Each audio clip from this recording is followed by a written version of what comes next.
Good evening, Trinidad and Tobago family. I want to welcome you to the LOZ Pro Code program tonight. And today we are fortunate to have Marissa Hoodoo, who is from what area are you from? Bamboo area, Maman? I'm from Bamboo number two. Bamboo number two, and she's part of the Community Response Deployment Team (TT), and it's something that I've been preaching for a long time. I'm just happy to find them. In that this is the kind of things we want to see being done in the various communities in Trinidad and Tobago. So, Marissa, I wanted you to take a minute and introduce those who are next to you, and then you could tell us about your team. Okay, so we have Mitra Ramnath. He is the operation coordinator. And we also have Katian Gunraj. She is the chief coordinator. And we have more members, but they are not present tonight because it's 9 p.m. in Trinidad, so they're home with their families. Right, that's understood. So, can you tell us a little bit about your team, how you got started, and what you guys been doing? We are an NPO, so we are dedicated to restoring and rebuilding and strengthening communities across Trinidad and Tobago. And what we do is we focus on disaster response, environmental restoration, community cleanups, and the proactive solutions that prevent future devastations like floods, especially floods. And our mission is simple but powerful: to turn a crisis into coordinated action and long term protection for our people.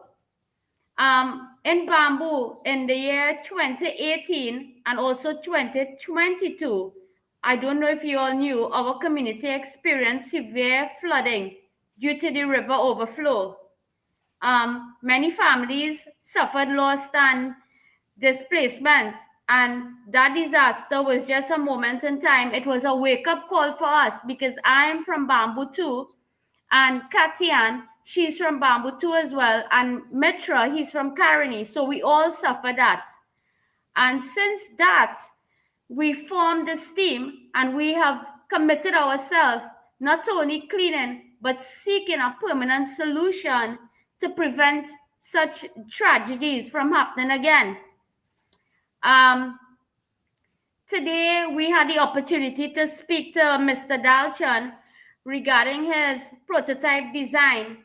And after reviewing his system, we strongly believe that his design it presents a practical and a sustainable solution to the flooding issues caused by the river. And I think this system that he's designed has the potential to significantly reduce the risk of future disasters. So we really want to have Trinidad, I think, needs Mr. Dalshan to come down here with his solution and implement it, because I think it's the way forward and it's the solution.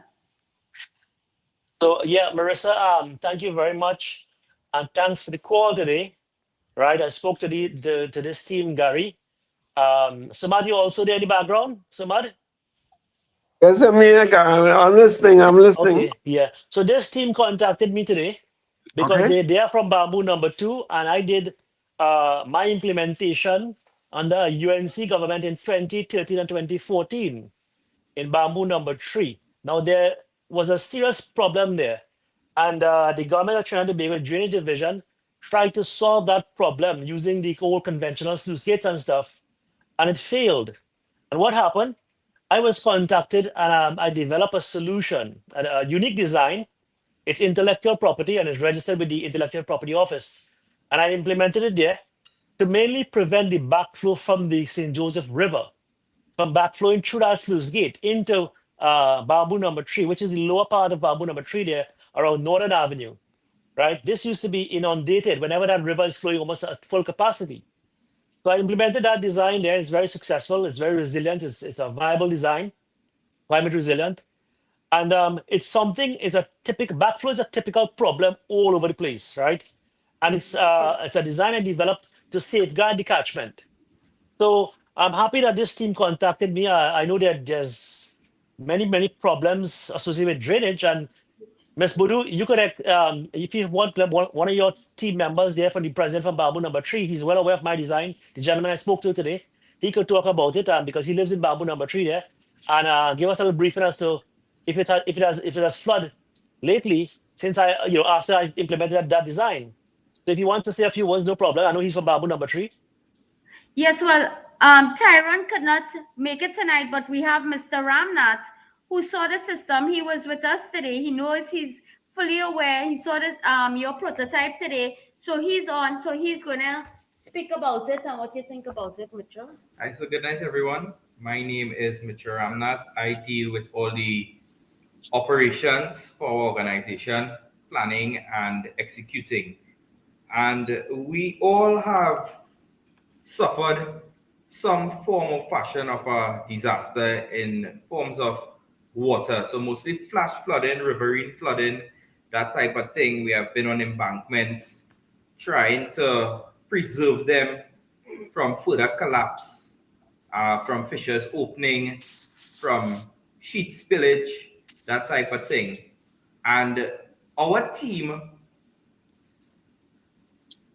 we have identified a lot of small flaws within the systems, the different systems and agencies and ministries that be.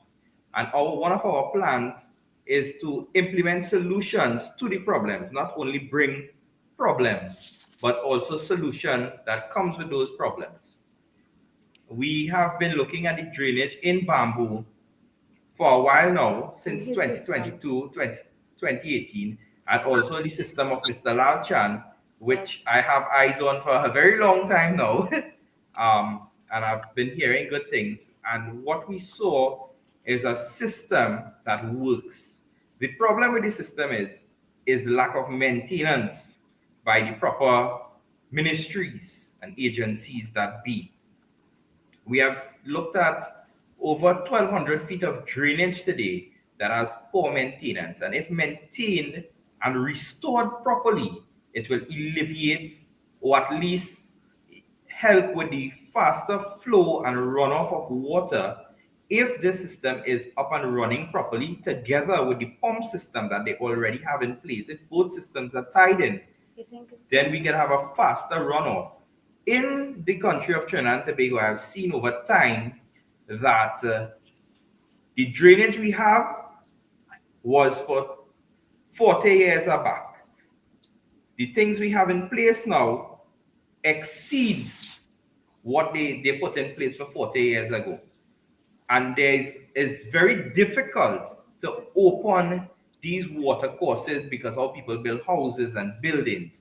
But systems that we can build and put in place, as such as Mr. Lalchan, is to help Dalchan is to help with the runoff of water. So instead of having water sitting in a community such as Bamboo number 2 for 7 days, it might stay a matter of hours in the community. So we help with that runoff. And these are things we are looking at. Some things we have no control over because global warming, things are just getting worse. We have been looking, and I like with the system that Mr. Dalchan did is the collection of the trash and moving the trash one side and keeping the water flowing so there is not a choke or a bottleneck to create that water pushing back. In a community that is so there's two designs. There's two designs. One to prevent the backflow that used to spill through a sluice gate. And the other one you saw in that video, that's the trash trap to address the garbage problem. And I saw today via the FaceTime video, there's a lot of garbage and typically plastic waste. So the design is geared towards addressing that. Go ahead. Yeah, so that is good. And for a community that sits on the last 40 miles of the Caroni River, they should not have that type of flooding event so severely. It is just, it goes to show poor maintenance of what we already have, the infrastructure that is in place, because they sit maybe 5 miles from the mouth of the Caroni River and there's 40 miles coming down the road. So everything comes down here. So I believe that more attention needs to be paid into an area like this. So we won't have problems like that. In 2018, I also saw an aerial view of the Caroni swamp and the seamouth. Where it is, there was a bank of silt that you could stand on while the whole country was underwater. Well, you know, in 2018, who was in government, right? So there was a lot of neglect, 10 years of neglect. And I just saw some data there from the energy, some energy data, and we have to discuss that, down the road. But again, look, maintenance is very, very important. It requires funding. The last government stifled a lot of the regional corporations with funding, and therefore we saw the neglect. We saw banks being eroded. We saw garbage not being disposed of on time, right? So all of this is going to change now with this new government. And as I said, I'm very grateful in 2013 and 2014 to be given the opportunity by UNC government to implement 2 of my industrial designs there in Bamboo number 3. So yes, so go ahead. Yeah. So these are things that we need to, beside bringing awareness to communities and that type, that's also something we do. We bring awareness, we give some form of training, right, to the community. But it is really to get the powers that be to hear us and let us give solutions. As I say, we're not only looking to bring problems, but also solutions to the problems that we find. So And that is a good point. So that is a good point. We have to identify the problems within the catchment, and we have to have viable solutions, cost-effective solutions that are climate resilient. And definitely, we are going to be meeting at the community center, as Ms. Buru mentioned, right? You bring members from Bamboo number 1, 2, and 3, and we have a big meeting there at some point, and we are going to be discussing problems and also solutions. So go ahead. So that is something we are looking at. We are currently trying to map the main outflow from Bamboo and see the extent of the damage, because many portions of the drains have collapsed. So we are trying to map that and get that data. So when time that we have these meetings, we can bring that data and act on it. Right. And I'm glad you mentioned drainage, because as I mentioned to you in the FaceTime call, I've developed a prototype. It's a self-scouring, self-cleaning drain to address garbage and silt. So when I get to Trinidad, we are going to start building the prototype and testing it. And we'll do a mock-up, and I'll invite you guys to look at it and see how it works. So there are solutions, and we are going to be working with the government to implement it. But yeah, go ahead. I want to hear that story of yours. Go ahead. Yeah.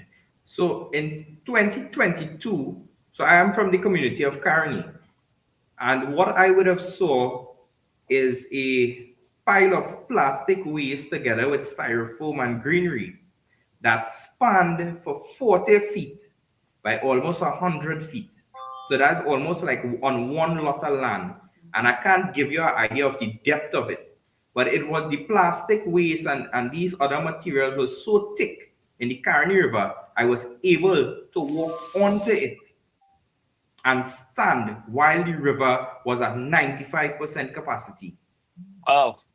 Right? And I started, and this is where my passion stemmed from.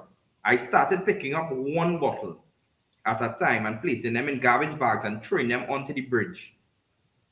And then I got my neighbors, I got my friends, and they tried as best. And at the end of it, we removed almost 5 tons of debris from that Caroni River that was choking and putting pressure on the already weakened banks of the river. So we were able to relieve the flow of water in a short space of time with no assistance from any ministry.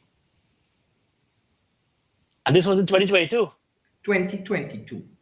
Well, no one was getting any assistance out of the Caroni River, yeah, in 2022. Yeah. Right? Right.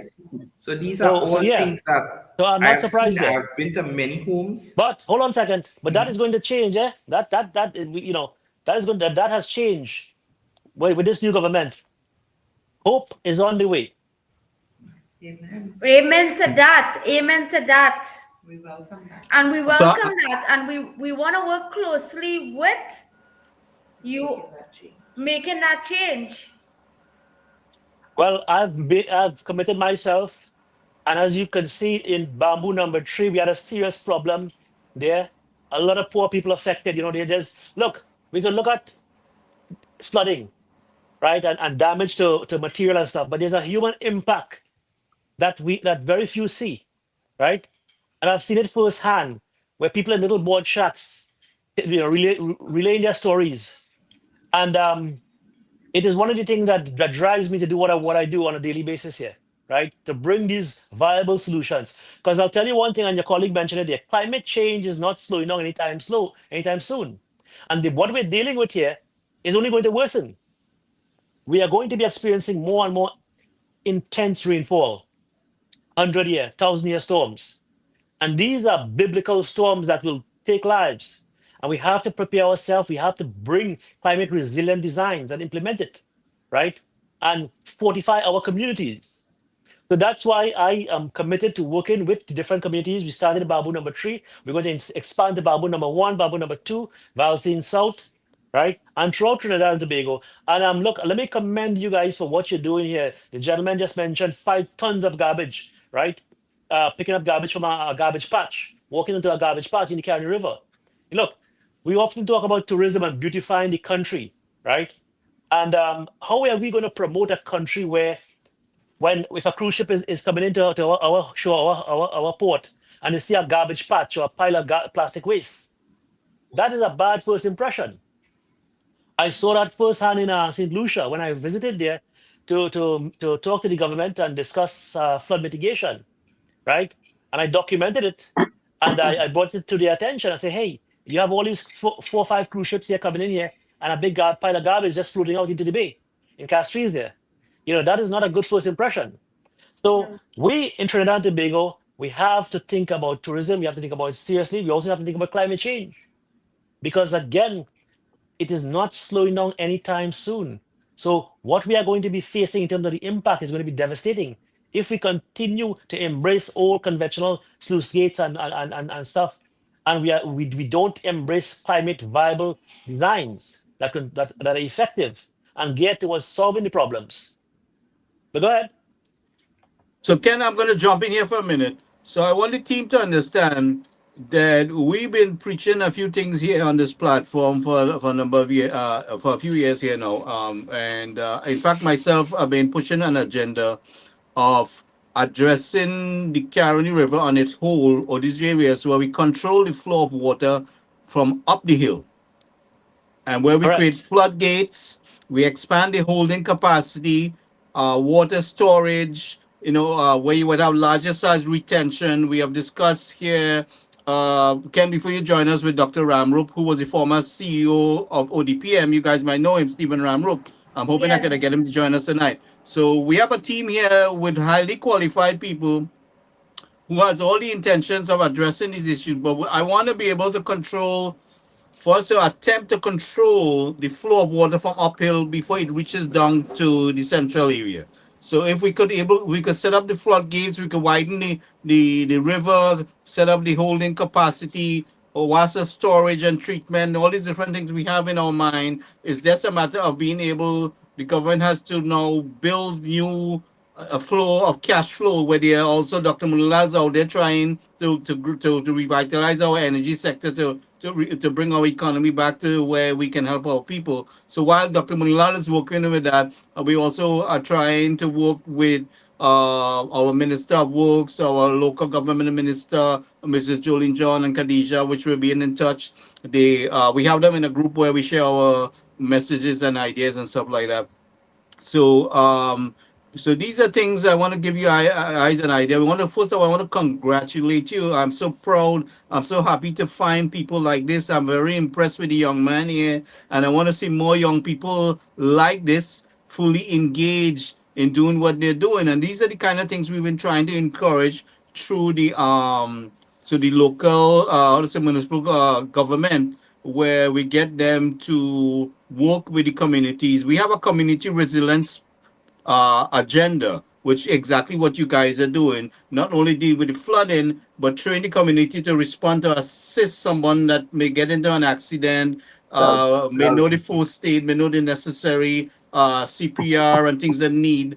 We also are fighting. I mean, our government, which we have discussed with Minister of Health, Lakram Budu, and Rishi Sicharan, Junior Minister, of outfitting the ambulance service to where it is fully equipped, where you would see that Dr. Ramup has, if you watch some of our programs, where Dr. Ramup explained about outfitting the communication from the ambulance to the emergency room, like how we have it in the US. You guys have traveled, you have seen how things are done overseas, where the communication is flowing from the ambulance to the hospital, so they already are ready for you when you get there.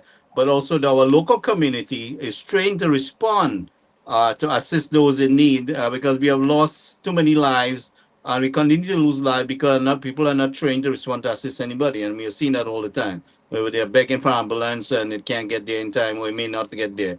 So I definitely want to say thank you guys for taking the time to connect with us, and let's continue this relationship. We will put you live anytime you need to go live on a location to show an issue, and we'll bring issues towards the government. We have our civil engineer here, and we also have Mr. Suman Singh, who is our technical analysis. Mr. Suman Singh is specialized in technology, AI, and all these different things. Singh, Suman, can you introduce yourself and give a little introduction so the people know who they're dealing with here? Oh, thank you, Gary, and I'm very pleased, like yourself, to hear that this particular group is doing what they're doing, and that is very, very commendable. These are the type of groups you like to see as NGOs and so on, or CBOs, as the case may be, community-based organizations, or NGOs, as the case may be. But I'm wondering, are you all affiliated or liaise or work with any of the government ministries pertaining to flooding?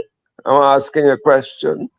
So I work at the Tudapuna Piapa Regional Corporation, and I recently made the move over to the Ministry of Rural Development and Local Government, where I work at the Disaster Management Coordinating Unit for the country. Nice. I see your focus, or the group's focus, is on Bamboo, I guess, number 2, number 3, and the Caroni Riverine area. But are you all affiliated, or you have any sort of outreach programs with, let's say, the Sutherland? So the group this is the beginning. This is the start. This is where we started. And we are trying to wrap up a couple of projects here before we move throughout the country. The goal is to move throughout the whole country and identify these issues and try to bring solutions to them and bring awareness to problems that people are not aware of. Okay. When is your next stop, if I may ask you? What area? Our next stop at the moment, well, we are now in Bamboo 2, we are in Bamboo 3, and we're in Bamboo 1. So we're looking at going to Caroni after. Would you like us to help assist? Where would you like us to be? Because we can make magic happen. That's a good question. You all that be moving beyond the Caroni Bridge. Yes, we want to head into south. I know. I'm just kidding on that, but I know like Barrackpore, Woodland, Oropouche East, Oropouche West, and so on are just as critical areas. Is that just that they do not get the publicity as the people up north get? So the flooding is. We will definitely head to Woodlands and Oropouche. Oh no, Oropouche East and West. Definitely, we can do that. And for Barrackpore, the reason I'm saying that is that the situation is more or less the same,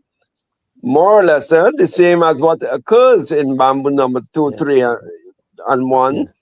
Water comes from the higher areas and then flows down, and the topography is similar. So let's say there's heavy rain in south. Barrackpore is the first area, is the highest area. So the flood starts in Barrackpore and then moves on to the lower reaches like Woodland, Timital, Oropouche West, Oropouche East, and Oropouche West, and then the outflow in the Cordero River. So I'm sure the methods or the systems you implement in Bamboo number 3, number 2, and so on will be similar because water always flow from high to low, no matter where in the world. It's from high regions to lower regions. So once you implement systems that can contain, or I would say slow down the outflow, that's one method. And another method is to increase the outflow now to the main rivers that to go out into the ocean. Mhm. The problem is the high tide. And Ken, we discussed this several times, but Yes, yes. the high tide, you see, well, every 12-hour cycle, there's a high and low tide, right? So within Yes. within a 24-hour period, you may have when the water is going down, reaches a base level, and then starts to come up. So you basically have a 6-hour flow, maybe a little longer Well, than that, where the water on one side is lower than the water on the other side. So you can basically free these sluice gates and so on, and have the water outflow from the high areas to the lower. Anyway, what I'm asking is that whatever measures you take and you implement, let's say in bamboo, in the area, bamboo and so on, could be similar, measures to adopt in the Southland as well. And well, Gary and I, we always spoke about containment ponds and lakes and what have you, and make these into recreation areas like little parks around where weekends kids can go and play fish and do little water sports, paddling and what have you. This serves a number of purposes, so that you can slow down the flow of the water, which is what we're trying to do. So so please keep in mind that there are other areas as well where your services, providing you get the support from the communities as well as from various ministries or regional corporations, that your work can be very meaningful and lessons learned can be put in practice. Well, Suman, I'm hoping, especially with this young man here, that he gets the young people his age to join in, where they will see some. They might be more interested in seeing a young person of their own age level, Hmm. involved. And so advertise as much as you can. We will help you with the stream on this end. But I want to invite you to meet with the Shogunas West MP, Dr. Gosain.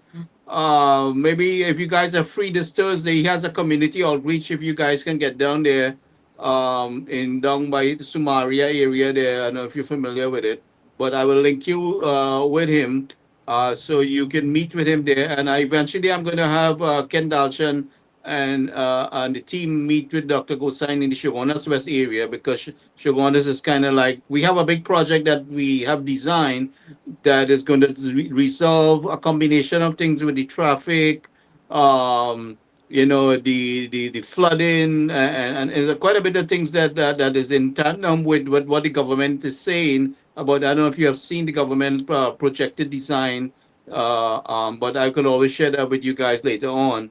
But so we have quite a bit of things that we've been discussing, planning, and communicating with the government. So this helps to bring, connecting the dots is what is important here with people like yourself, and encouraging those to come on board.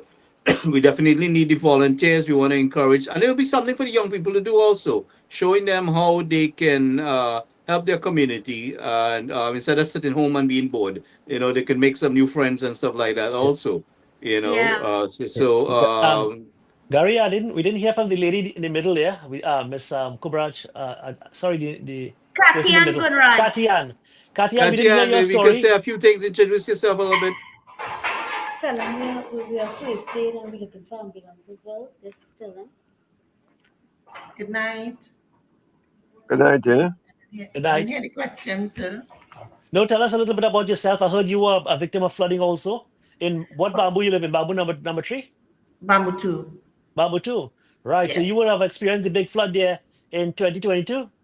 Yes, I did. I live on Nabi Street, which is prone for flooding. Mhm. And We need to do something to mitigate that because it's an ongoing thing. Year come, year go, same thing happens, but it starts to get worse now because we have never had such a massive flood like in 2022. That was the worst I've seen. How much So water? we How much all feet are of on water? board. How much feet of water did you get in your house? Well, my house is about 3 feet off the ground, and inside the house, I had like 3¼ inches on the inside. Yeah.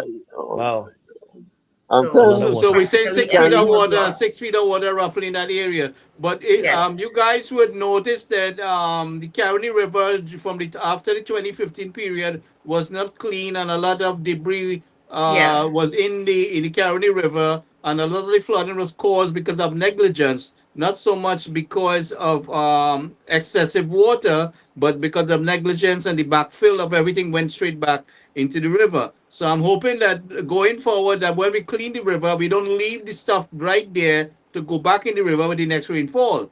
I mean, True. so that we build some kind of embankment that prevents that. But I mean, we have a lot of ideas and suggestions. It's just a matter of the government getting the funding to carry it out in the way that we are thinking about, because we're looking at long-term strategies and structure where for instance, like how we talk about the water storage. If you travel to the US, you will see some very large lakes that people go to, and it's really a water storage facility, and you'll see people picnicking and doing different things. But little do you know that is actually a water storage there that they have. Like you travel to Florida or Texas or wherever. So so the ideas, again, like I said, we have is to control the flow from uphill, and we create those water breaks, and we also create that overflow, because if you know all the water run into the sea, and then you don't have water for the rest of the year for the dry season. You just had a major flood, and then the reservoir empty,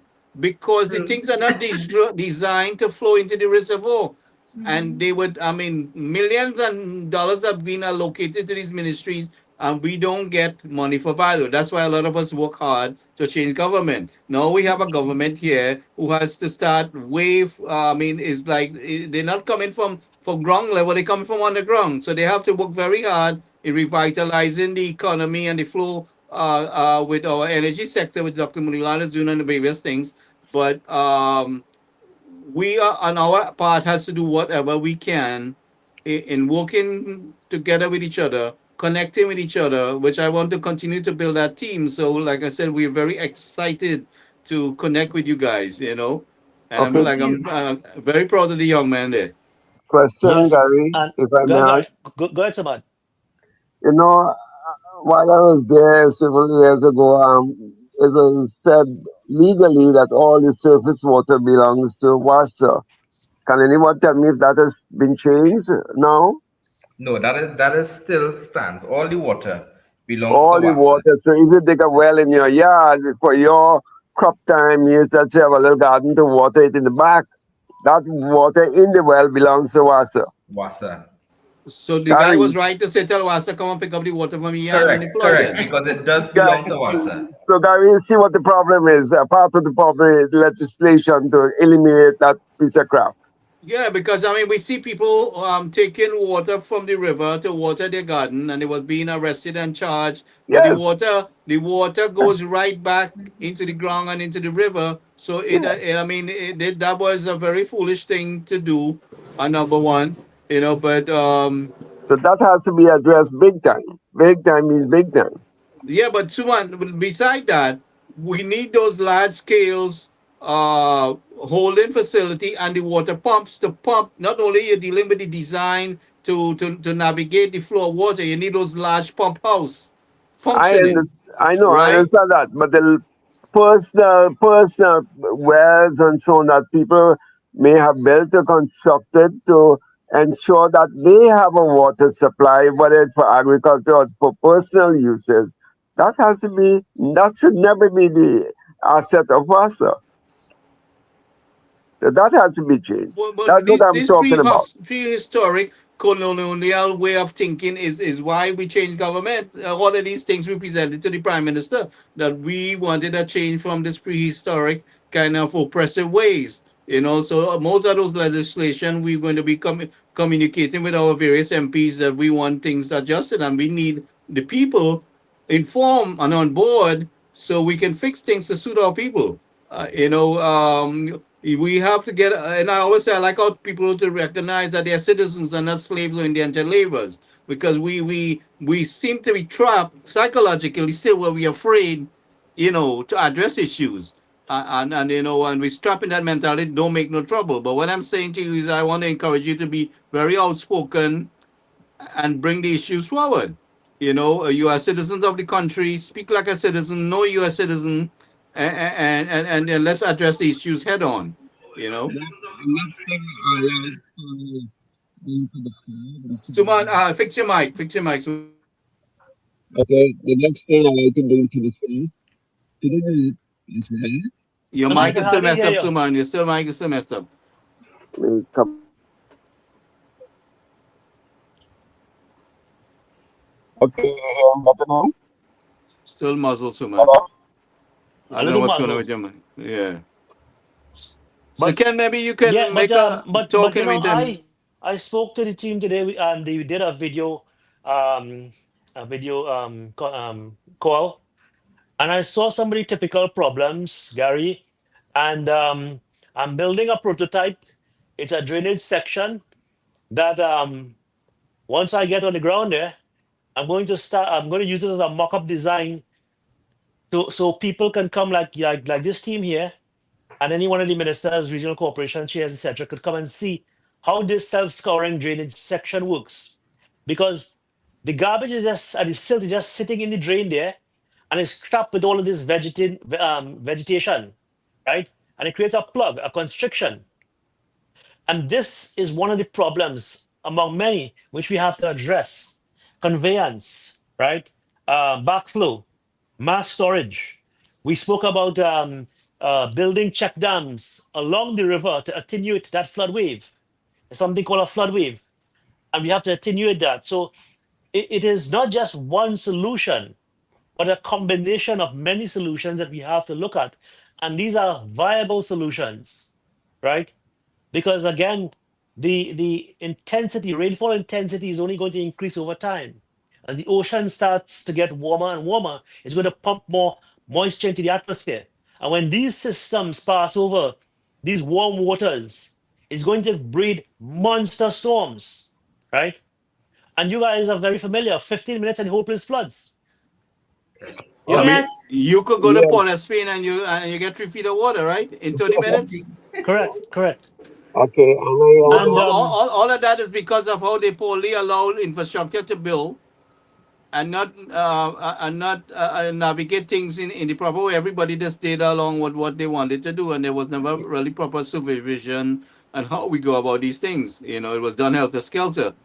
So Suman, are you ready there? God, you ready? yes, Go I ahead. Go hear. ahead. Better now? Yes, Yes. go ahead. As a team, I would like to suggest to the members there that they start collecting some data-specific information as you go along, like the duration, the days of rainfall, the duration, how high the level of water has reached, and so on, because that is critical. That will give us a number of data to make decision planning and what have you. So that is critical, even though to the average person that may be just not a passing day or not a passing show, but it's really critical for us as planners, as strategic planning members, Suman, like the your mic, time your of the mic, your rain. mic is still messing up. But this young man, I think he's on track with that data collection, right?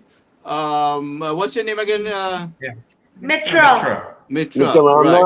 Mr. Ramnath, I think is his Yeah, name. Ramnath. Yeah, Mitra Right. Ramnath. So I But think you should after we get off this program, you should maintain communication to advise him on that part. But I think he's on track with that data collection.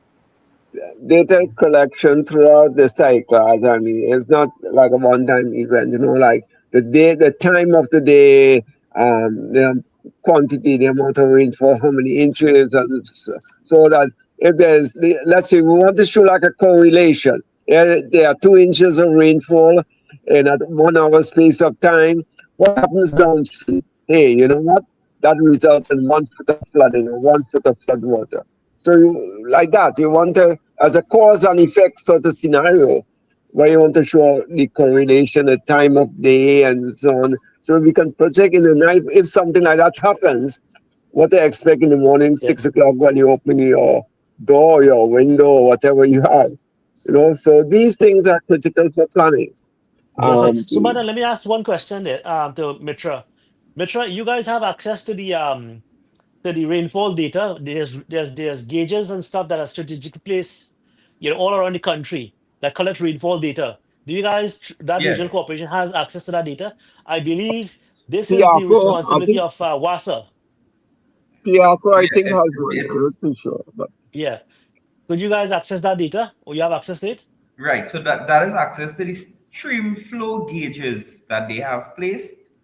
Um, that monitors the river level and the amount of rainfall, and then we can access information also from the Met Office that gives you how many inches of rainfall that happen, and then we have the right. river levels, how fast the river rise, how long the water sits, that type of thing. I have access to that data. That is very, very You know, and one of important. the things I want to encourage him there, if you could get young people to help you with that as volunteers in their various community, so you can, that they could measure the rainfall and give you actual feedback beside collecting from them. And these are the things we want to kind of give young people engage into, that they could, how they could help. For instance, just give you an idea how much rainfall you get in your area. By helping you measure these For, things. for example, Can the big flood in 2022.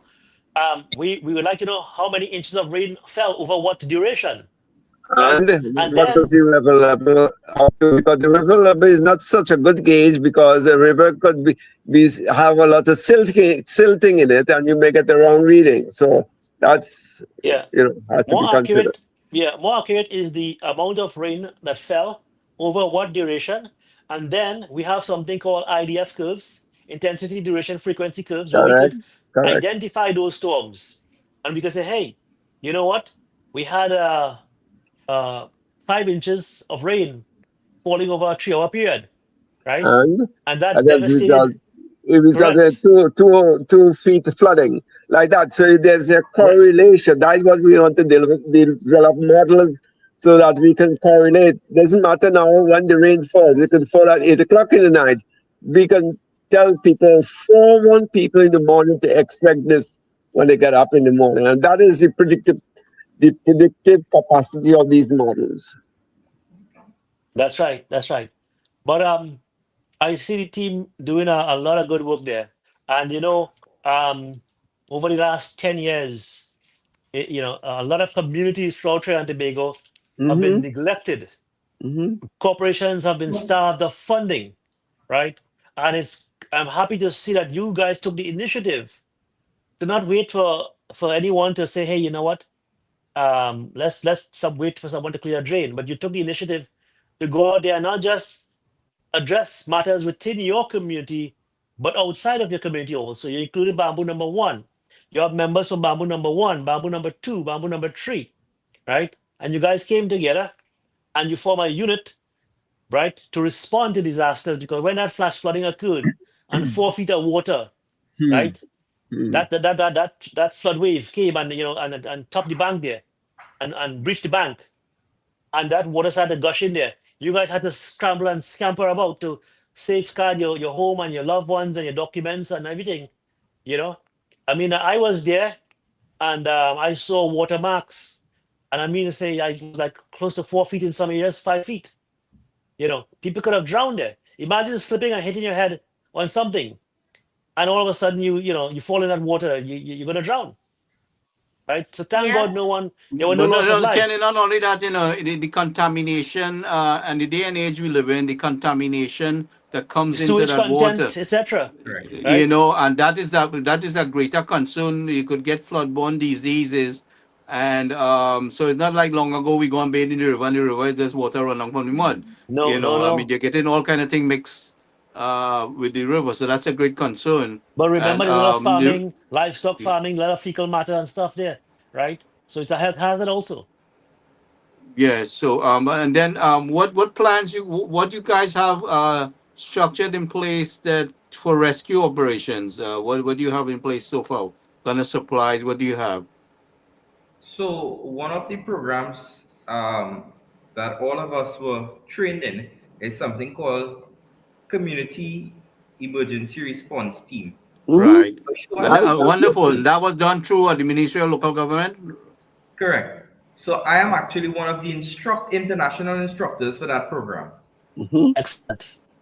right? So I train people in community emergency response. So our team is fully trained in that. They are also trained in first aid and CPR and AED. And I am also trained in vessel familiarization, sea survival, chronological writing, and the use and safety of pyrotechnics. Okay, great, man. Right? And Wow, one of our excellent. members, he also has his pre-C permit And react. and React. So we are also trained through React for radio communications. So we are Wonderful. well oriented in to responding to disasters and also mitigation. Right. So we see a So one good of our role mottos there. is recognize, respond, and recover.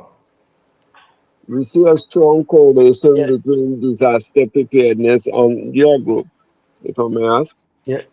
Subad. But he's also connected to the ministry, also Yeah. as But Gary, also very important. The ministry in a major national disaster, the government don't have the capacity. This is why we need groups as such as this no, here no, we to know go out that, and but what I'm train. saying is it is the team. Well, I mean a lot of things will come afterwards depending on funding, right? But what we need to do in the meantime is to strengthen the team on the ground, like what these guys are doing. To Definitely, build, definitely, the community and to resilience. continue to That's what we're train, looking at. to train. Artists in various areas as well, Gary, not, Yeah, the sort of, as well. So if it's But open, if what you I are, want to do is I want to connect you guys with the team with various teams I have here in the U.S.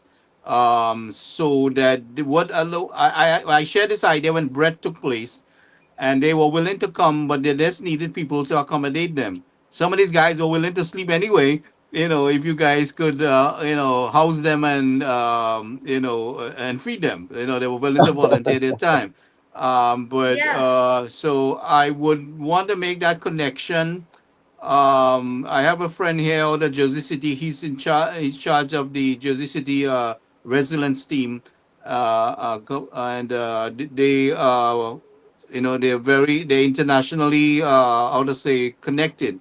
So I want to get those guys to connect with you guys down in Trinidad. We have in the midst of a snowstorm right now anyway, and we have a lot of present plows and here. things going on. Right. Yeah, Lord, yeah, Okay. so, yeah. yeah. Yes, yes. We will Anyway, yeah.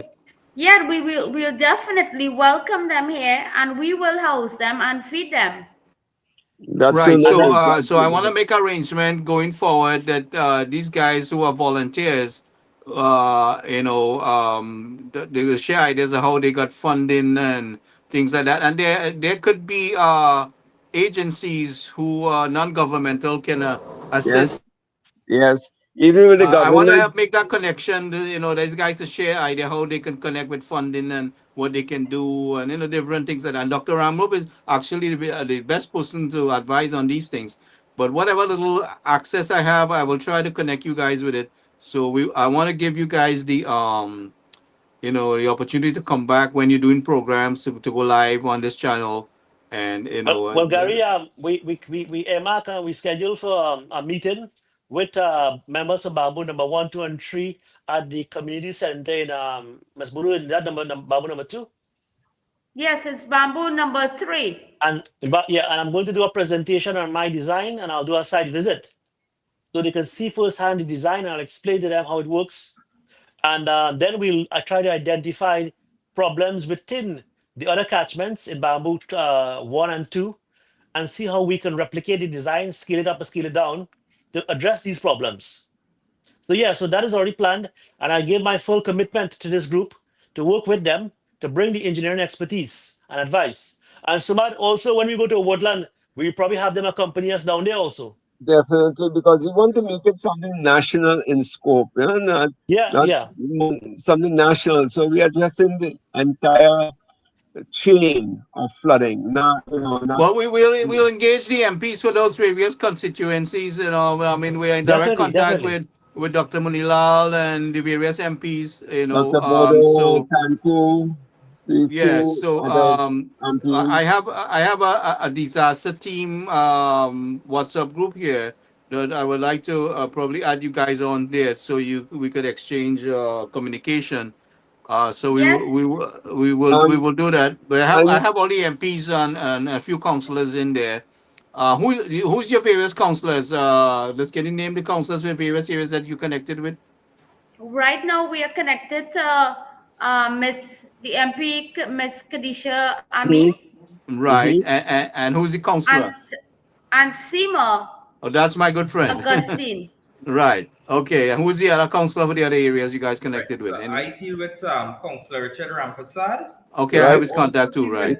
Councillor Pagu, Councillor Okay. Well, Siva, you're talking to people exactly I know and deal with all the time. right? So And I had some dealings with Dr. Colin Neil Bosine, doing some coordination for him with the last flooding event we had in Caroni last year. We had a problem Yep. with the Yep. embankment. So I was coordinating with him to get some equipment and stuff, and also with Minister Amin.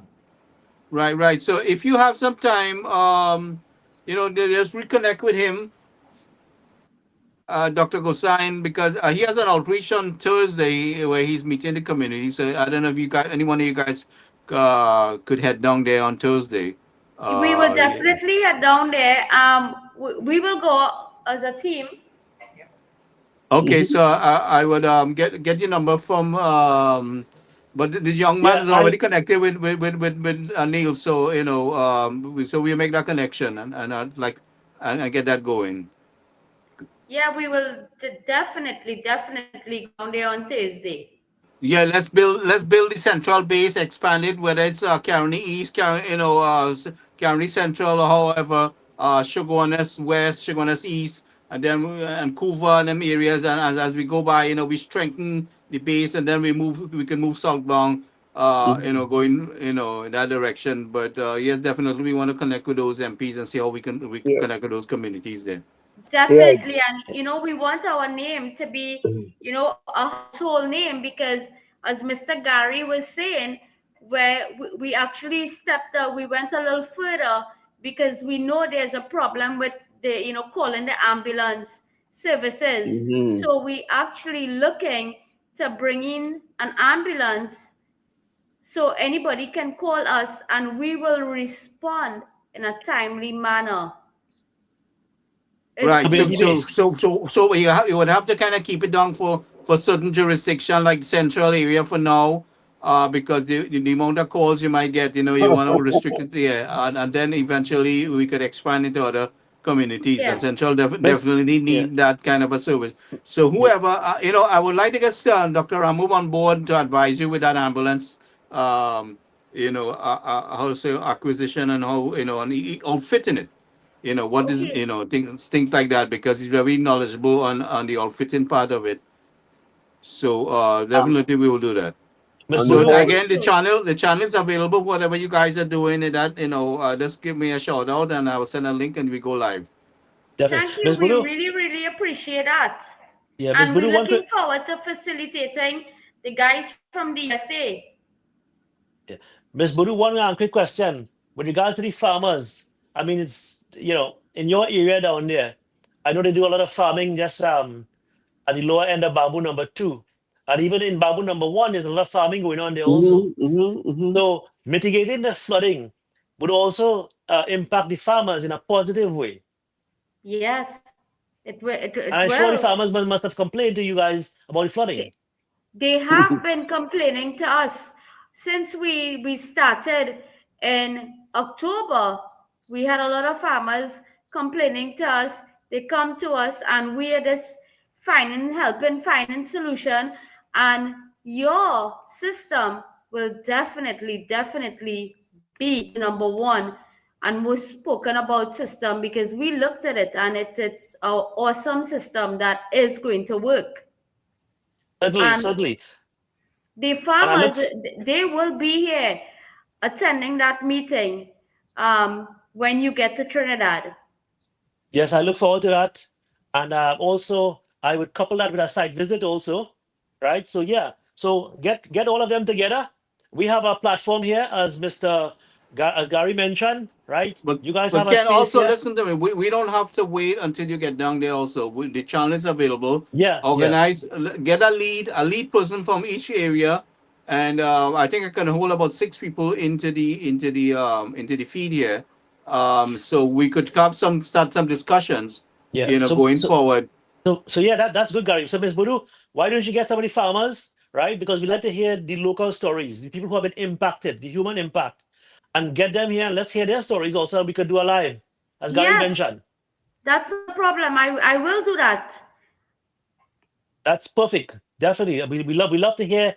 You see, as I mentioned, flooding also there's a human impact. Mhm. And it's good to hear their side of the story, right? As your colleague mentioned, she had 3 feet of water in her home, you know. So Yeah. yeah, so these are the motivating aspect of things that really drives us as engineers to come up with Yeah. viable solutions. So yeah, so that'll be great. That'll be a great live to go with the farmers in your community, in your area there, right? In all the Yes. bamboo 1, 2, and 3, right, who have been affected. And we'd like to hear what they have to say. Okay. Yeah, Yes, I'll I can definitely. like, for instance, if you have data on you on a scene or something, I can send you a link and you go live and show what's going on. We bring the issues right up and direct. So as long as you have data and you're ready to go live, we can do that. In a particular incident, but like Ken, I always say we can't have people working hard to produce until the ground and then flood waters come and wipe them out. That's not very encouraging. Oh, And no, one of the no. things Yeah. that we have been pushing here is mass food production in Trinidad and Tobago. And the government is very aware of that. Is it will take a little time for the government to get the infrastructure corrected as we would like to, but we've been pushing that idea, and all these ideas were shared with our current government. What we looking to do. But Well, I will continue. This team here will continue to fight for the things that our people need there, and definitely we want to make sure that the absolute necessary, especially with the infrastructure part, can be dealt with, and it's more feasible to address the issue than to come and then and do the recovery. It's always they always say the prevention is better than the cure, right? absolutely, that's correct. That's correct. So Can we I gotta Um, prevent. add? Can I may add go, that, go ahead, Sumad. let's say Mr. Ramnath is coordinating that meeting, right? But we want to try to get as much stakeholders at that sitting or that meeting, because remember the regional corporation, someone from that organization should more or less be there as well, if possible. Or someone from local government, per se, one of the councillors, and so on, because you can wants to address as wide as cross section of the stakeholders as possible, because everybody will have some way or the other be impacted. So by they being there on site, they can, that will be the key takeaway for them as well. So Certainly, definitely, Sumad. And that's a uh, good point. yes, you You want to know, have a wider cross section, widest cross section. One thing I need to ask, I don't know about it, but do we have a maintenance department? I know we have a drainage department in the Ministry of Works, but is there a maintenance department, or does maintenance fall under the drainage department? Anybody knows? I didn't hear that question.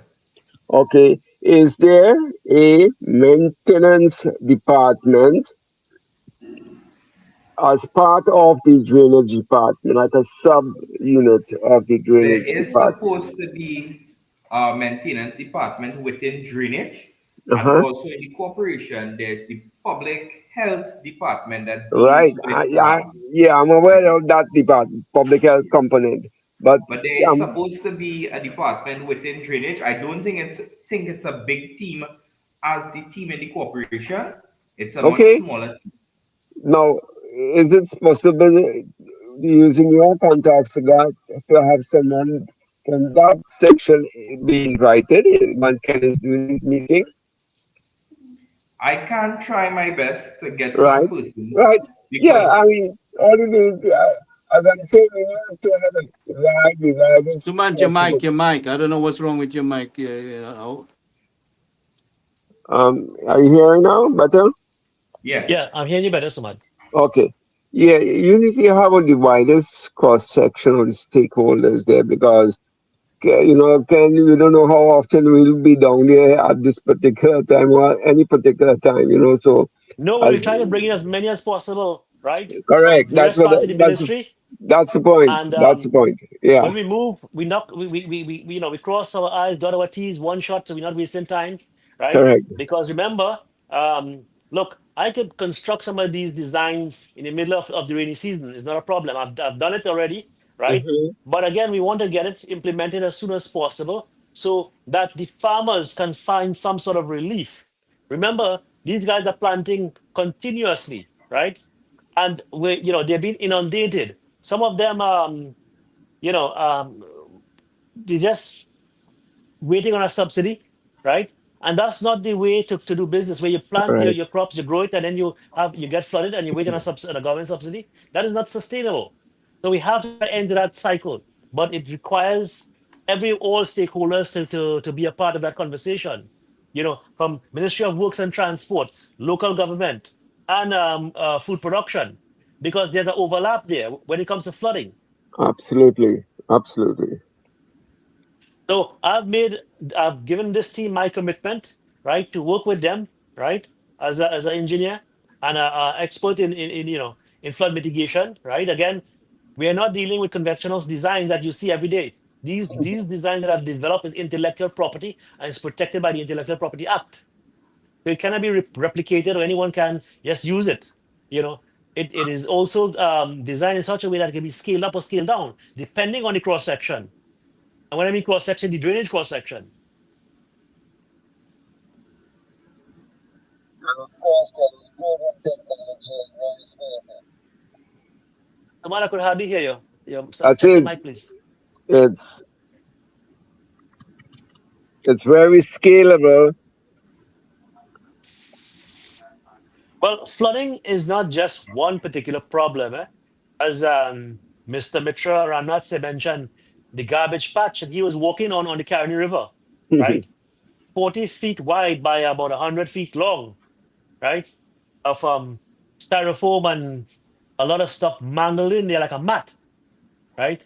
So, but you're an expert in tourism. I mean, this is your forte. This is your area of specialty, right? And when you're promoting a country, you want to promote the good aspects of it. You want to talk about beautification. You want to talk about ecotourism and stuff. How could we talk about ecotourism when we have this type of garbage, plastic waste escaping into the environment, into the bird sanctuary, into these delicate ecosystems? Now, how nice that is going to be when someone takes a boat trip from Nanans tours and Well, goes down guys, there. listen to me. We all know that our people was cultured into bad habits, and the enforcement was never very forcible. And so education, is one will play a major role going forward. We start with the children. It's like how we see in the States here, they're talking about recycling and they start teaching the children about recycling and all these different things will play a role. So the community, exactly what these guys are gonna doing, this will fall under your forte there again. The education part of educating the people, going forward, and then the garbage pickup, which is something that's very essential. We need from the local government to be able to operate and be functioning where people doesn't have to be forced to dump their garbage in the wrong place. So the garbage pickup is something that's very essential. And I mean, going forward, we will see how much equipment we get based on funding, but the education of getting the people to do the right thing and not create unnecessary problems, is going to play a major role. And again, if you could get people to volunteer, to help you keep an eye where you see garbage being dumped in the wrong place that you address it. So these are things that we can do. We need as much volunteer as possible because we don't have the funding to pay for everything right now. So that is And very essential. it builds stronger communities. Let us just look at crime. Yeah, When you it's have something a to do. You yeah, it's like you build when a connection. correct. When you have a well-connected community there, right? Not just addressing emergencies, but also crime in the community. I mean, you guys could have your watch groups. If something happens there, you send a WhatsApp, hey, strange vehicle, we hear someone shouting or screaming, right? People could call 911 or sorry, call the Look, hold police, on. right? And you could alert, you could have, you have that horn where you make that noise, a air horn, right? So yeah, it's empowering the community. It's not just response, but I see it playing a very important role in the community. And if you could build that model, that gold standard, and we could inspire others throughout Trinidad and Tobago to do exactly what you're doing, we would have a better country.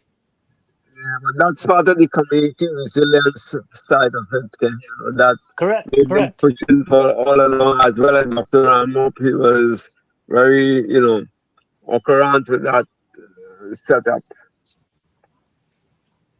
Yes. And this is what we need, more than ever with all of this crime happening there. I know, uh, Bamboo is no stranger to crime, right? Um, and it's all over the country. There are people just drifting around looking for soft targets, right? Targeting Well, I businesses. always say the more eyes we have is the better. So there can be Correct. never enough. So the first agenda is to deter. If we do things to help deter the criminal activity, all that falls in one. All this will fall under what you guys doing. I mean, Yeah. so whether it's the crime, whether it's assisting somebody in an emergency situation, the educational part. So just continue building the team. You have a broad range of things here that can fall under your portfolio. It's just a matter of Yes. getting the funding, getting the volunteer, getting the interest of the people. And I mean, like I said, this channel is available to assist you anytime you guys want to go live and broadcast what you're doing. I'll do everything to help you advertise. And we will link And you. and Gary, you want to bring them on the disaster group Yeah, also? I'm gonna add them, and just send me all the numbers, and I'll add them to the disaster team. Yeah, Ms. Budu, send me all the numbers there, and I'll forward it to Mr. Gary, and he'll add you to a group, all right? That's geared towards disaster response in TNT. Yeah, so And we Okay, have great. we have the various ministers in there, and so you'll be all linked to them. So when there's an issue, you could also post it. What is an issue on the various ministers, the local Khadija is there, Wayne Sturge, Roger Alexander, and various Jillian ministers are John, there. everybody's there, right? So going forward, I'm going to just kind of restrict the group to only disaster related issues, and I'm going to cut out the political part of it. Yeah. Okay. Okay, great. Thank you. Thank you so much. We really, really appreciate that. So, Well, keep up the good so, work. so anything else you guys would like to add? I would like to thank you very, very much. You all could be very well be the guinea pig in this all that could see a wide outreach for other communities. And I see you all have a clearly defined goal, and that's important. Then you can add other aspects to your main objectives as well. So called congrats. I'm deeply delighted that you all are on stream road for development in TNT. Thank you all. Well, And keep up the Thank good you. work.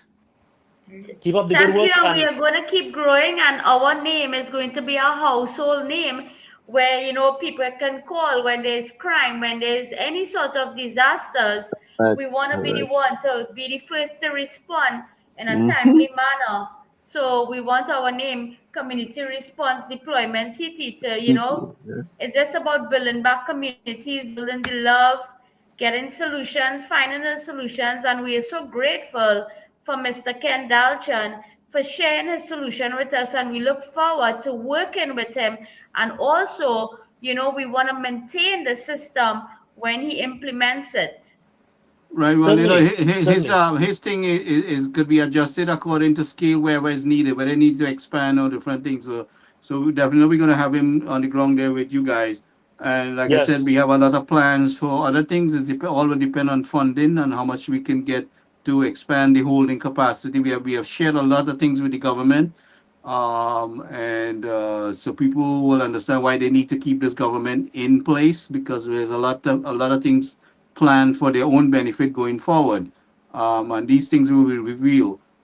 So we will keep in touch, and as soon as Kim give me these numbers, I will connect with you guys and to that disaster response group that we have. And any last things you guys would like to add before we go? Well, I heard a little bit about tourism, and I will share with you all. I'm actually collecting some data right now on the studies of pui trees, because I went to Point Fortin a couple days week before, and that highway is beautiful. It misses some color. Yes, And correct. as in Japan, as they have the cherry blossom season, and persons travel Yes, to Japan to see the cherry correct. blossoms. Correct. For World Environment Day, I am looking in right now on how feasible it is to plant 4,000 pui trees along the Point Fortin Highway. So in pui season, you will have a range of color to drive and see and stop and Lovely. take pictures. And that will bring us back and bring one of the main pollinators and raise their numbers, bees and other pollinators, because we have a decline of bees throughout the world right now. So it is to bring back the pollinators, beautify the space, and even introduce that as a selling point to come to Trinidad in the pui season. Well, we have a Right. tendency to attract international interest. Listen, So listen, definitely run with it, and we will do listen, everything to assist you. Mr. Suman Singh is the listen, tourism listen, specialist. listen. You got me excited. 30 years ago, actually 40 years ago, I introduced that policy in Tobago. If you ever go in front or if you ever pass in Claude Noel Highway, which was being constructed, because I was the first economist in Tobago there, that we planted these pui trees along at the end of Canaan, right alongside what's known today as the Hilton Hotel, the Magdalena Grand. Yeah. You will see that pink pui, which is known as Apamat, alongside the highway right through, and alongside the entire or most of the Claude Noel Highway, you'll find trees, flowering trees, especially when you reach to Bishop's High School and so on. Nice flowering trees as you enter Scarborough, and as you drive along the highway, you will see those pui trees.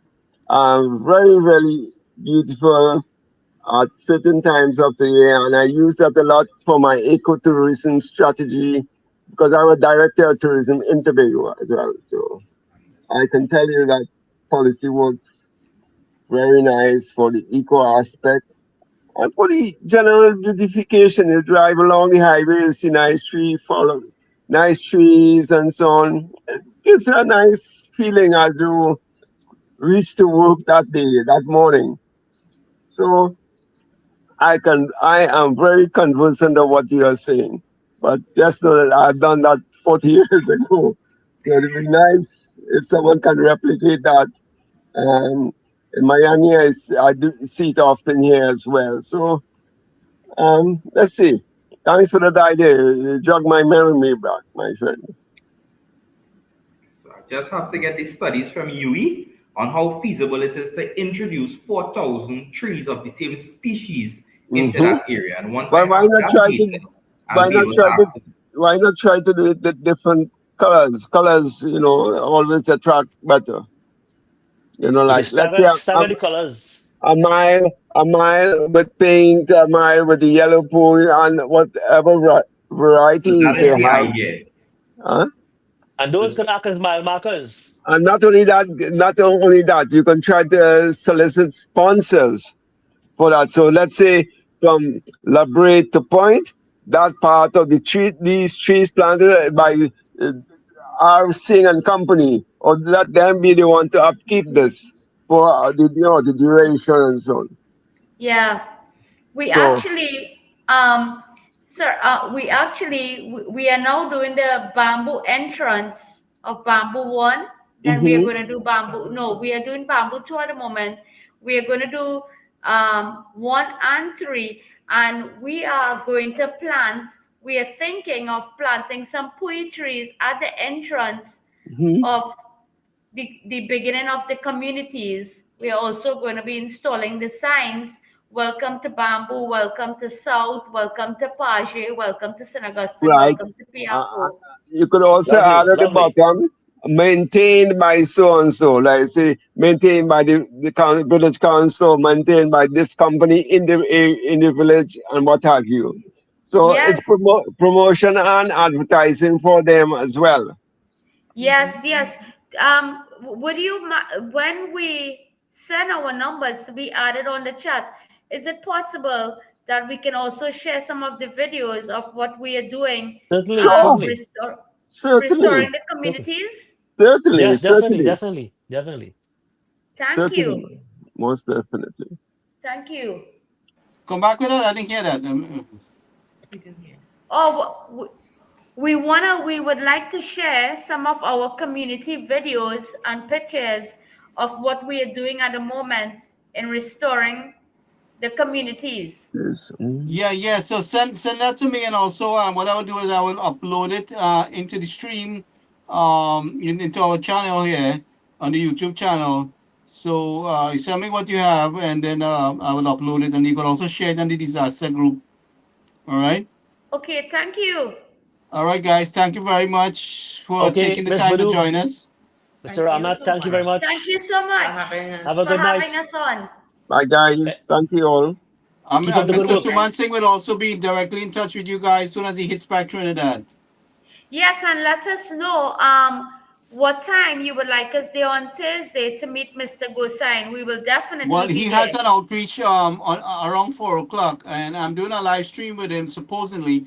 But in spot, I would like you guys to get down there and connect with him.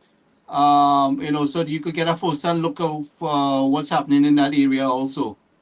Okay. Well, yeah, you can send his number when you add us. Yeah. When we get upstream, so Ken just link me up with them, and I'll Yeah, make that definitely. arrangement. All right. Certainly. Oh, okay, great. Thank you. Have a All good right, night, then. guys. Thanks a Good lot. night. Have a good night. I know.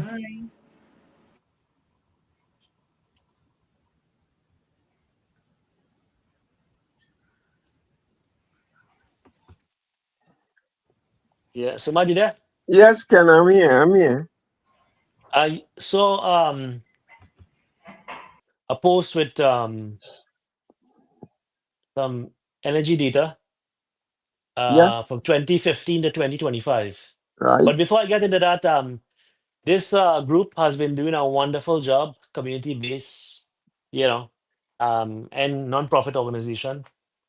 And And if you could get all these MPs to designate, the committees within their constituency, who are willing to be like the village councils and so on, to be part of something like this. They may not be a copycat of this, but something like this. If they would just focus on one or two aspects, let's say health for the elderly in their community, or things like that, to make everybody's lives a little easier, boy. Because the level of hardship in these coastal or far off reaches in the constituencies, we sit and we enjoy nice lives and so on, but we know people go through hell. I know, man. People go through hell in some of a these lot of areas. people, a lot of people. Look at this girl from B Shop, what's her Yeah, name? Fazia. Fazia, right? Yeah, They're isolated. They are isolated there. Basically, and they she don't have the has infrastructure. she has no help. She's here. She told me she went home 4 times last year. She can't get time off and in a hurry to go back. Her mother has died. Her sister has lupus. She has to go to come for treatment in Canada, and they give her no help to get a passport. The sister, that is, has to renew the passport because when the mother was sick, she couldn't take time off to go to Port of Spain to get her renewal and so on. And if you don't get this treatment, these things deteriorate. Your health deteriorates. So she's going through quite something, and we really don't know what people go through, man. We really don't know until they tell you. So you see, community resilience part of it, that is It's so very, very critical, man. important. Very Critical. And critical. in spite of all of that, Fazia assists me with people in need. Yeah, yeah. Both who are in the system. Both who are She in the go, system. Yeah. she goes out of her way. I know. She told me. So I Yeah. told her, you know what? Yeah, if you can make it this year, go and see your dad a little bit, because she is not. When the mother died, it couldn't go down, and that was And right around Christmas. Man, imagine Christmas, New Year, everybody having a good time, family around, and so on. And there's it you morning, and she's by herself here. It was difficult to her. She really thanked me for calling. I chatted with her whole half an hour trying to console her and, letting her know and so on. So she was very, and very happy about that. and Samad, hearing her story, how her community is isolated. Yeah, One of the main but reasons why I wanted to connect that road from Central, right, yes. connecting Beach, and So bridging I that thought gap, that a north south kind of east west. concept. Yeah, East west. because he says that it would take her hours to get to Port of Spain from where she lives there. Yeah, she had Now to go imagine an Granby. emergency, right? Yeah, So that inspired me to break that gap, or connect that community, you know, because they have been more or less isolated, right? And she said sometimes the local residents, when it rains, a tree would fall and block the road, and they have to cut it that's down it. and remove it themselves. Mm-hmm. So a tree could cut you off from the rest of civilization. And what if there's an emergency, medical My God, emergency, man. right? That's So yeah, so that's why I connected that road from Londonville there going into eastwards, right? And I connected the local roads in Beach there. So at least to put them back on the map, because right now they're isolated, you know. So it's not just about trying to access Manzanilla, but it's trying to access these smaller communities who are part of the conversation, who are also citizens, who are paying taxes also, and who wants to have to be able to be treated, right? That they are part of Trinidad and they are not just invisible or isolated. But she did yeah. mention the beauty about the area also. She said some parts are untouched. It's so Mm-hmm. beautiful out there, right? And that inspired a connection there, that central connection, east-west central connection, right? We have the east-west corridor, right? Now we have the central east-west connection. And pretty So soon, if they get up the speed, that'd be the highway from Sanda to Mayaro. So that will be another east-west connection. correct. And once we start to expand these networks, we'll address traffic congestion, we'll spark development in areas that people never know existed in the Correct, map, correct, right? correct, We correct. will spark development, create employment in places that people never knew existed on the map, right? Yes. So it's very, very important when we plan and when we propose these infrastructure, right? These conceptual designs, it has to be thought out very carefully, right? We have to think about the impact, also the environmental impact, also, and a whole string of things. But Yes. she inspired that connection there when I heard her story about having to leave from her house, and takes about 4 or 5 hours to get to Port of Spain, right? And God forbid there's a down tree or something there. Well, then they have to wait to remove it. Now Mhm. think about a medical emergency. People could die, right? And if you think about it, from Central to where she lives, there's just only 20 minutes. My With, But God. with, with that, not also connecting the roads. What I'm hoping to get done is to bring the kind of medical facilities within the range of the community, so that people have a shorter distance to travel. I mean, but I know said that the local health center will be fully equipped to provide assistance, and then you get an ambulance from there if you need to move further on to either Sandy Grande or what Mayaro also needs, a very good Mention, hospital down there instead of this mention. what they will call some little community thing. They're thinking acting like it's some kind of hospital, real hospital. They need an actual hospital down in Mayaro there, to accommodate the people there and being in the vicinity of the oil business and everything else down there. You Absolutely, man. you Absolutely. need a That proper certainly. emergency response system in that area. So Mayaro definitely needs something in that area there. I mean, Sangre Grande made some progress there, but the connection to go up to Sangre Grande is very difficult. So yes, definitely we're going to keep presenting the ideas, but again, everything depends on how much funding we can get for those ideas and approval. But we're going to definitely make that effort to produce the ideas. You know, Certainly, certainly. And Gary, I'm glad you mentioned that with funding. Dr. Monilal is making a lot of inroads and a lot of headway, right? I yes. saw that video. Yeah. Speaking of Dr. Munilal, I think let's see if I thought I uploaded it. Let me try. Yeah. So here, let's see here. So that's Dr. Munilal. Then let me just go back down. I think I uploaded. Let me just find that video. I sent one to you, Gary, on his speech. No, he said, he said to me the one where he met in Guyana. Yeah, Uh, that one, his speech he gave yeah, yeah. to coordinate that Trinidad and Tobago was lapsing in the coordination with Somehow that, Suriname and Guyana. yeah. Carry on. Let me try and see if I could upload it. I thought Yeah, I already did. Yeah, he drew a reference to that there was a lack of motivation on the PNM part to link TNT with Guyana and Suriname with respect to the oil industry and so on. But he said, come on, let me just say something here, right? uh, The government, the previous government, the PNM government, let me be specific here, were in Venezuela, dancing the Congo line, with a man who's in jail right now, right? yeah, Considered a narco terrorist, right? We haven't pumped 1 MMBTU of gas, right? And that same narco terrorist, Maduro, is threatening Guyana, right, to annex a large portion of it, right? Essequibo region, the And yeah, Essequibo region.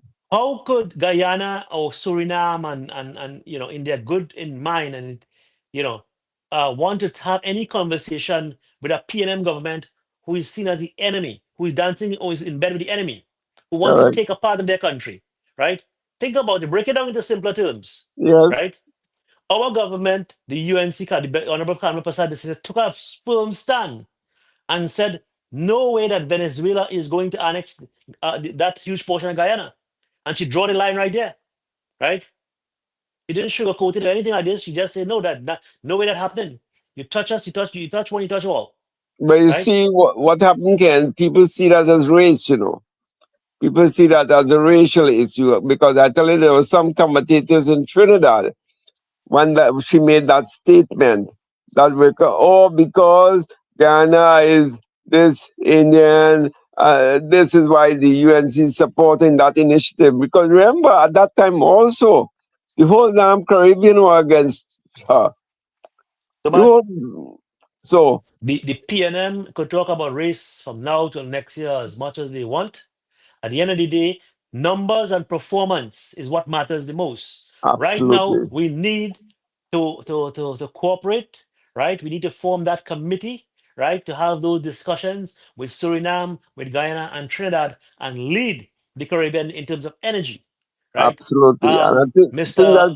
that's going to happen very Yes, quickly. definitely, definitely. Vikram Bharat, the energy minister, mentioned our infrastructure, right? Hmm.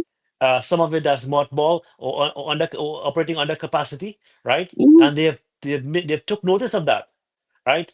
And they are going to work together to get that refinery up and running, which is a cash cow, which will help us a lot and revive our economy. So yeah. So look, again, at the end of the day, you and I, we like to talk about data. We want to let the data talk, right? We don't want to hear noise. We want to see the performance, right? And the government right now is doing so much. There's so much optimism driving in the near future. You know. So yeah. So I believe that the PNM was very very detrimental to the country as a whole, right? Hmm. I mean, look at the crime. Look at the energy statistics posted by former Energy Minister Kevin Ramnarine. Correct me if I'm wrong. I think he tabulated that chart there, which is cited by various sources, Yeah. right? And I mean, if you look at that data, is horrendous. It's ridiculous. It shows a country that was failing, right? Not just in the energy sector, right? So again, we have to be very mindful of this. And if the people want to vote for more crime and to step back and uh, take steps backward, right? Then go and vote for the PNM, right? What If you guys want to step back in time, right? yeah, Or go back in ancient civilization with breadfruit and coal pot and bicycle and exactly, stuff, right? exactly what I I was mean, going that to is what tell you. they telling people that that is the kind of thing they want to embrace. The talk that they want to embrace. They're not forward thinking, right? And the data is there to reflect their performance. And this is what we got to talk about. This is the kind of conversations that we have to have, right? And not let them off the hook or give them a free lunch. No, no, no, that's not going to happen. Absolutely, So Ken. You're right So on. yeah, that's why I always like to talk about 2024, the famous 2024, when the country saw blood flowing on the streets there with 624 murders, right? We've never seen these numbers since we gained independence, you know.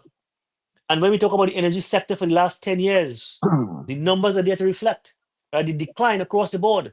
Not decline, collapse, total Collapse, collapse. correct? Yes, I stand corrected, collapse. Yeah. So thank the Lord that the government changed and the UNC is in power, and we are seeing a lot of renewed hope, a lot of optimism, right? And there's so much that we have achieved within this few months, not even a year, right? The Uh, achievement is astounding. correct. So Absolutely correct. um, Uh, we have to thank and congratulate Dr. Monilal also for a tremendous effort, right? That what he's doing there with all of the energy stakeholders. I think he's on his way. I believe he's on his way to Suriname, or he's probably there already, and they're having talks over there also, yeah, right? next month. It's next month. That Oh, next month. is Okay, all right. scheduled So at yeah, next so month. So I'm gonna load that hopefully, video for a second here, guys. Hold on a second, okay? yeah. So guys, say Trinidad hopefully more he so. should have them Trinidad all. has been in the oil and gas sector for probably over 100 years. So with that comes a lot of experience. It comes with a lot of infrastructure that's already built out, a lot of capacity that they will have in country. And that I believe is something that Guyana and Suriname could draw on from Trinidad, their experience, the capacity that they would have built over the years, having been in this industry over 100 years. So definitely in terms of collaboration, we'll have to look at capacity building, drawing from each other experience, which is very critical. I believe that is, and I like the idea that Dr. Monilal would have mooted of having us meet on a regular basis as energy ministers, not only Guyana, Suriname, and Trinidad, but the wider CARICOM region, that we meet on a regular basis to look at possible areas of collaboration, how we can support each other, how we can get projects done at scale, working together. I think this is very critical and important. In terms of working with Trinidad, Dr. Monilal mentioned the refinery, which I believe is very critical and important for his country, and in terms of a turnaround in the sector, creating jobs and stimulating economic activities. So that is an area that we've already been engaging on with Trinidad and Tobago to look at the possibility of having that refinery restarted, to have investors play a part in that as well too, who are working with us in Guyana, that they too can work in Trinidad at the same time. And we have held several meetings together over the level yesterday, and we have a few more set up today so that we can look at ways in which we can forge that greater cooperation and collaboration. So I think the train is already in motion among us as sister CARICOM countries, but I like the idea of us reaching out more to the greater CARICOM community to seek greater collaboration. Fabulous. Great answer. It absolutely seems.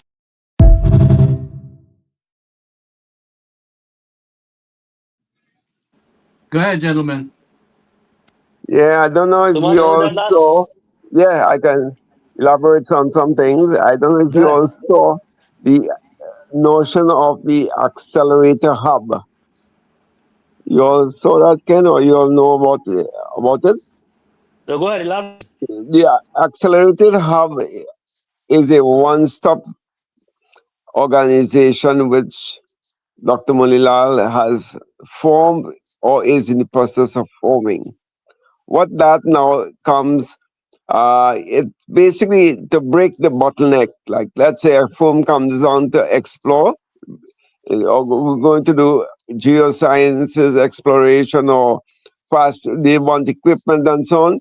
This will be a hub geared specifically to the energy companies, and this will do breaking the bottleneck, so to speak, so that if your goods is stuck in customs and so on, that will be fast tracked. So what he says, through a system like this, he envisaged that when it's counted up, is like 160 million US dollars savings for the year that the country will, accrue. So that is nice, innovative, and forward thinking. And I always like to see something like this, because every day the oil companies are waiting for equipment to come and to be installed offshore is revenue lost for us. So through this accelerator hub, is what she calls it, is really an organ in the energy sector that will speed up approvals like CEC, environmental approvals. They're breaking the model on all aspects of getting equipment, getting approvals as fast as possible for the benefit of all. So that was an excellent, initiative I found in his speech. That's very, very important in doing business, right? The Yes, ease of doing business. and I Ease of doing business. I wish the And we all same know thing. in I Trinidad and wish, Tobago, yeah, in I the can, public sector, right? yes, Let's say you need to do get a passport, right? Or a birth paper. That is a whole day process, And imagine someone like Fazia have to leave Beach to go to Port of Spain to apply for a birth paper, right? That might take a day. She might have to go and spend book a Airbnb, a hotel in Port of Spain to actually spend the day or the night there, right? correct. So the ease of doing business, we have to look at this carefully and try to see how we could remove the red tape and the inefficiencies and so forth in the whole system, because it's saturated with that, right? Yes, Um, but this one is specific to the oil industry. This ease of doing Definitely, no, business. certainly Yeah, for so foreign companies, but also as a whole, that need to be expanded on that's because that's big time. The Ministry of Investment and Trade and Tourism is the driving force behind that initiative. The ease of doing business falls under their portfolio. So I think Dr. Mulila saw it differently and decided to not break away from it, but really to make sure that when the opportunity comes knocking, we are ready, because you can't wait too long. that's right. That's very, very important to facilitate Oil that growth. and gas is our bread and butter. We don't want to Yes. lock that into whatever is happening with the regular run-of-the-mill businesses and so on. This has to be fast-tracked, whether if somebody don't like it, or I like it, or you don't like it. No. This, within 7 days or so, this thing has to be approved. You got your approval for your CC and you're ready to move.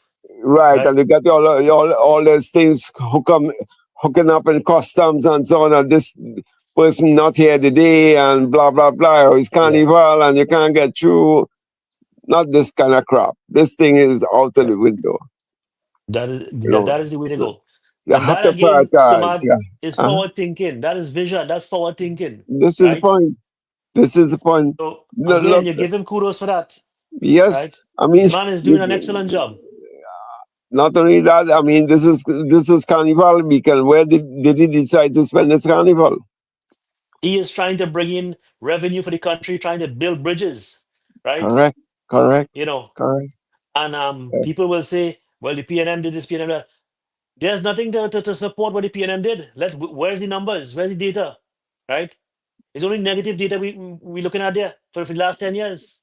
That's what I said. The You know, data is so one the thing that PNMs will gets be no lied. part of no conversation. Again, it is all talk and fluff when it comes to the PNM. We need to see data, we need to see performance. Show me the numbers, right? That's right. Show me the numbers.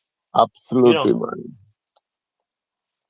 Yes. So we have to commend the government for a tremendous job that they've been doing from this get-go, right? Hit the ground running.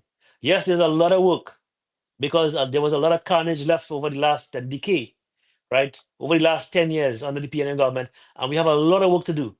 And we are going to tackle it. We're not going to back down, right? And the achievements made so far is tremendous. It's historic. Can my phone may knock me out at any point in time, so I'm down to one bar. Okay. Well, let me close it up for tonight, and we'll pick it up again next day. Yeah. I think we covered a lot. Yeah, guys. Gary? I expect you to do something tomorrow night, so we'll be in touch. I'll let you know. Sure, definitely. All right. So. And I'll send those numbers to you, Gary. Yeah. So I want to thank everyone for joining us, and we'll probably see you tomorrow night during the week. All right, Have a We good have, night. a, we, Good we night, have a Samad. couple things lined up, so we should be live. Nice. I'm expecting to join Dr. Gosain 4 o'clock on Thursday on his outreach there. So that's one of the things in the works. So Also, you can set up with him. Can you need to have an appointment set up with that guy? well, as soon as he could get down there. Sure. Suman, you're going to be there sooner, so I want you on the ground in direct contact with these people too. Yeah. Definitely. Sure. Yeah, we'll do, Gary. All right then. So good night, All right, then, everybody. guys. Thank you for Have a taking good the night. time. Take care. All Have a right. good night. Bye. Yeah, I'm in the midst of a big snowstorm here right now, guys. Okay, Gary. Stay safe. Hey, did you get the breeze this evening? It was so damn windy. I went for a walk and decided to cool down. Well, Thank God I had a light jacket on. you say But it's anyhow, Gary, stay safe. I hope the power doesn't go out and stuff there. Good night, everybody. We'll talk Good soon. night. Tomorrow. Take care. Bye. take Bye. care. Bye. Bye.